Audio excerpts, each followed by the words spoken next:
Bismillahirrahmanirrahim. Assalamualaikum warahmatullahi wabarakatuh.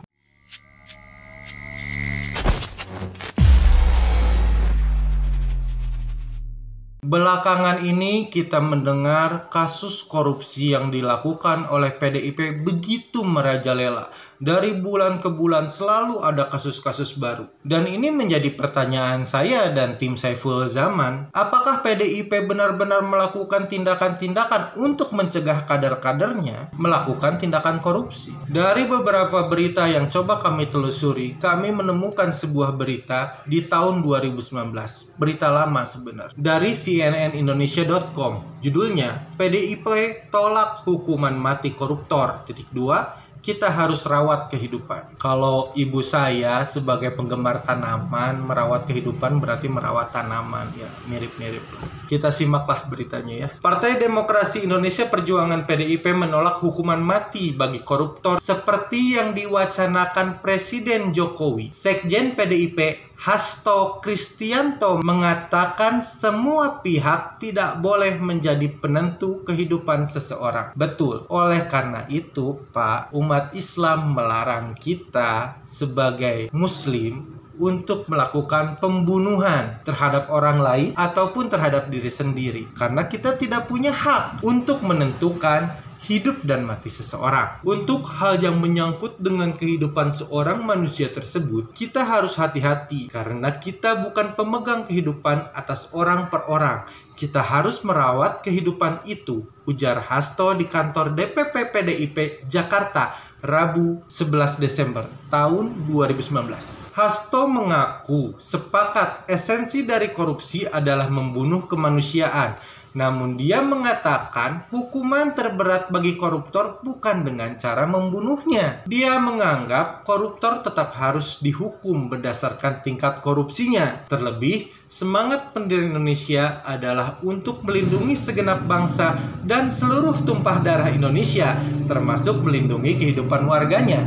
Saya sebenarnya udah dekatel nih pengen komentar, cuman kita baca dulu ya. Jadi PDIP merasa bahwa dengan jalan koruptor dimiskinkan, bahkan ada koruptor yang kemudian menerima hukuman karena dia adalah pejabat negara, melakukan kerusakan sistemik, ada yang dilakukan hukuman seumur hidup, itu jauh lebih relevan, ujarnya. Selain dimiskinkan dan penjara seumur hidup, Hasto menyampaikan bahwa banyak cara untuk mencegah seseorang melakukan korupsi.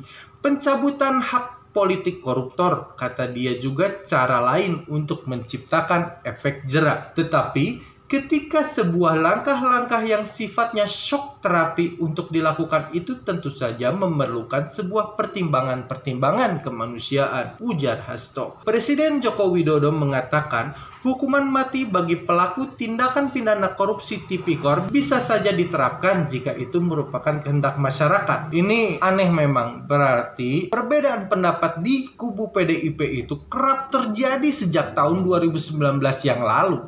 Yang satu mendukung, yang satu tidak mendukung. Begitu terus sampai sekarang. Bahkan di artikel ini, Wakil Presiden Ma'ruf Amin pun turut berkomentar. Katanya begini, hukuman mati itu memang diperbolehkan, walaupun ada yang keberatan, tapi banyak negara memperbolehkan.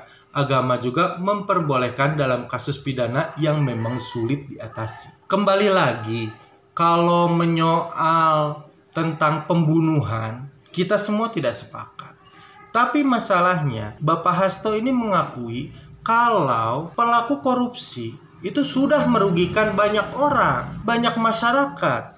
Kehidupan rakyat itu terganggu. Bagi kami, rakyat jelata, hukuman mati terhadap korupsi itu sebenarnya wajar-wajar aja dilakukan. Bayangkannya begini, saat kita punya satu penyakit, kanker di dalam tubuh kita, maka yang harus kita lakukan itu kankernya itu kita angkat. Begitu juga dengan korupsi. Korupsi ini pelaku-pelakunya seharusnya memang dihukum mati. Mungkin yang dihukum mati cuma 1-2 orang, tapi dengan adanya hukuman mati terhadap 1-2 orang pelaku korupsi ini, maka akan ada 200 orang, 300 orang, ribuan orang yang berpikir kembali sebelum melakukan korupsi. Jadi, perbedaan mendasar antara pelaku korupsi dan seseorang yang dikriminalisasi dengan dasar fitnah adalah orang-orang yang melakukan korupsi tersebut adalah orang-orang yang mencintai dunia, sehingga saat adanya hukuman mati, ada rasa takut dalam diri mereka semua untuk terlepas hubungan dengan dunia. Berbeda dengan orang-orang yang dikriminalisasi dengan fitnah-fitnah yang tidak mendasar. Mereka rata-rata adalah orang-orang yang mencintai akhirat, sehingga saat mereka diancam dengan hukuman mati, mereka malah akan bersyukur dan terus melakukan apa yang mereka pikir sepatutnya mereka lakukan. Berita di tahun 2019 ini ternyata sejalan dengan berita di tahun 2018. Dan berita 1 tahun sebelumnya, tepatnya di tahun 2018, di Detik News, orang yang sama, dari partai yang sama, menyatakan pernyataan yang sama. Begini bunyi beritanya. Judulnya, tak setuju hukuman mati, PDIP .. koruptor bisa dimiskinkan. PDIP menolak usulan hukuman mati yang sedang dipertimbangkan KPK bagi para tersangka suap proyek pembangunan sistem penyediaan air minum SPAM oleh Kementerian PUPR. Menurut PDIP, masih ada opsi hukuman lain bagi para koruptor. Adapun sebagai bangsa yang menjalankan Pancasila dengan baik, percaya dengan nilai-nilai ketuhanan yang Maha Esa, hak hidup seseorang kan harus tetap dihormati. Ada cara memiskinkan atau hukuman seumur hidup, karena mengambil nyawa seseorang harus kita perhatikan secara seksama. Insya Allah, Pak, hukuman mati memang harus dilaksanakan dengan penuh kehati-hatian. Tidak mungkin hukuman mati dilakukan begitu saja. Akan tetapi, untuk koruptor yang sudah jelas-jelas terbukti melakukan tindakan korupsi, apalagi korupsinya korupsi dana bansos yang itu berkaitan dengan nyawa, dengan hidup banyak rakyat Indonesia, tentu hukuman mati sangat pantas untuk dilakukan. Sisanya di berita tahun 2018 ini isinya sama persis dengan apa yang diucapkan Hasto di tahun 2019. Dari sini kita bisa menyimpulkan bahwasannya PDIP itu memiliki pandangan yang sama dari tahun ke tahun tentang tindakan korupsi, dan terbukti pandangan PDIP ini sama sekali tidak membantu PDIP untuk mengurangi kasus korupsi yang dilakukan oleh para kadernya. Dia juga di sini bilang kalau PDIP akan memberikan sanksi tegas kepada para kadernya yang melakukan kasus korupsi. Ya, kita tahu dari tahun ke tahun kasus korupsi tetap terjadi, dan sanksi-sanksi yang diberikan oleh PDIP ternyata tidak mampu untuk membuat para kader PDIP itu kapok atau jera. Bahkan mungkin jadi pelajaran. Setelah temannya itu melakukan korupsi, lalu terbukti, yang lain berpikir, wah, saya juga korupsi aja. Kalau hukumannya gitu-gitu aja, hukumannya cuma segitu. Ya saya bilang, udah sekarang mah hukum mati aja. Yang korupsi dihukum mati, hukum seberat-beratnya.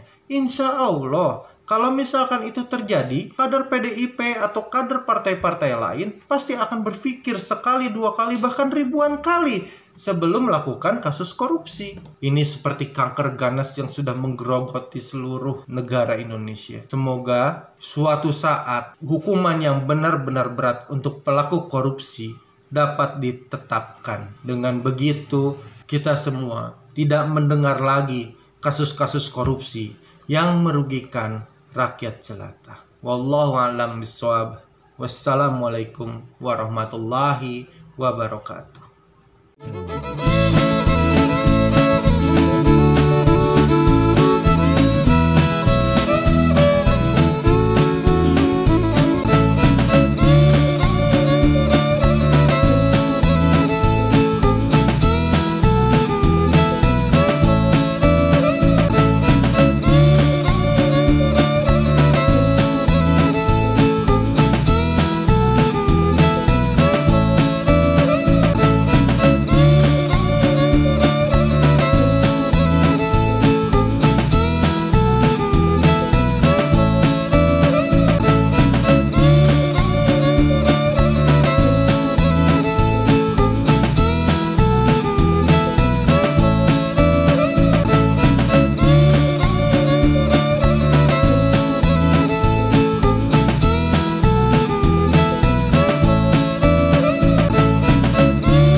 Sedekah memiliki banyak keistimewaan, kelebihan, dan keutamaan. Salah satunya tentu adalah membuat hati kita menjadi jauh lebih tenang dan bahagia. Sedekah juga tentu dapat meningkatkan hubungan yang positif dengan sesama kita.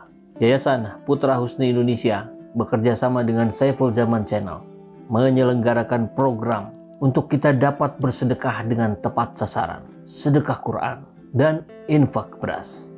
Bagi siapa? Bagi lembaga-lembaga tahfidz yang saat ini masih banyak yang kekurangan. Masih banyak santri-santrinya yang masih menggunakan Al-Quran yang biasa. Padahal bagi para santri yang sedang belajar menghafal Al-Quran, ada Quran yang khusus untuk bisa memudahkan mereka menghafal. Ya, seperti ini Qurannya. Begitu juga dalam kehidupan kesehariannya, tidak sedikit yang masih kekurangan bahan pangan. Maka selain sedekah Quran, di sisi yang lain kita pun membuka donasi untuk infak beras yang akan kita salurkan ke lembaga-lembaga penghafal Al-Quran, baik yang terdekat di wilayah kita maupun di sekitaran Bandung yang datanya sudah lengkap kita miliki. Insya Allah keamanahan kami jaga.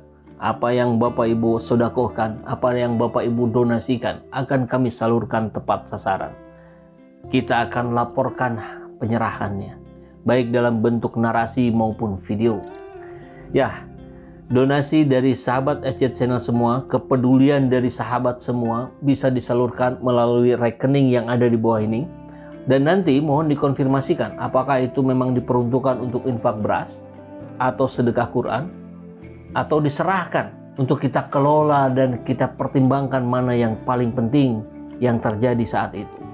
Dengan memuliakan hidup orang lain, apalagi para penghafal Quran, semoga kita termasuk pada barisan umat yang diridhoi Allah Subhanahu wa Ta'ala. Amin ya Rabbal Alamin.